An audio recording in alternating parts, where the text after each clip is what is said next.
যখন দেখি যে জয় এরকম খারাপ একটা রাস্তায় চলে গেছে, জয় আর খলিলের বউ তাকে এইভাবে ব্যবহার করতেছে, এগুলো করতেছে, আমি দেখতেছি, প্রমাণ পাঠাচ্ছি। উল্টা জয় আমাকে কয় যে তুমি চুপচাপ থাকো, আমি 10টা মেয়ে না ফুর্তি করি, তাতে তোমার কি? তোমার জায়গা ঠিক আছে নাকি? তুমি সেটা দেখো।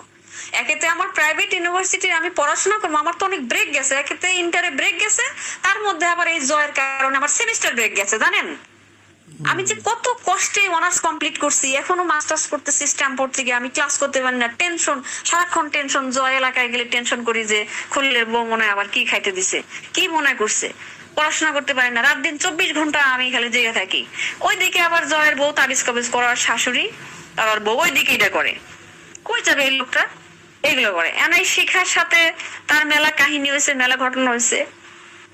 জয় আমার কাছে লাস্ট টাইম যখন তাকে চাপ সৃষ্টি করছি, যখন জয় আমাকে বলছে যে হ্যাঁ শিখার সাথে আমি কিছুদিন মিশছি, আমি তার বাসায় গেছি, খলিল আমাকে পরিচয় করে দিছে। একটা এই কি চরের মধ্যে নাকি একটা প্রোগ্রাম হয়েছে, সেই প্রোগ্রামে নাকি শিখে নাচানাচি করছে, ওখান থেকে খলিল তাকে পরিচয় করে দিছে। এটা জয় আমার কাছে স্বীকার করছে ভাই, বুঝছেন?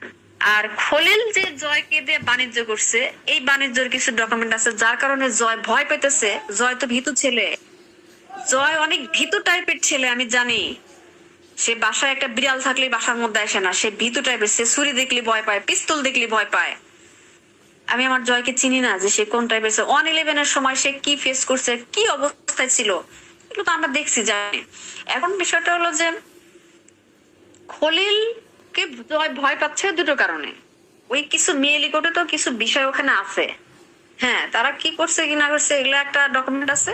আর দ্বিতীয়ত হলো খলিল যে জয়কে টাকা পয়সা গুলো দিছে, এই টাকা পয়সা গুলো না জয় টেনশন আছে। যে আমাকে সে কালকেও কয়েকদিন আগেও বলছে যে তুমি যে খলিল নিয়ে এটা করতেছো, তুমি কি জানো যে খলিল যদি রিমান্ডে যায়, দুদকের মামলা খায়, কিছু হয়, খলিল আমার নাম বলে দেবে, তুমি আমার বিপদ চাও? আমাকে এই কথা বলতেছে।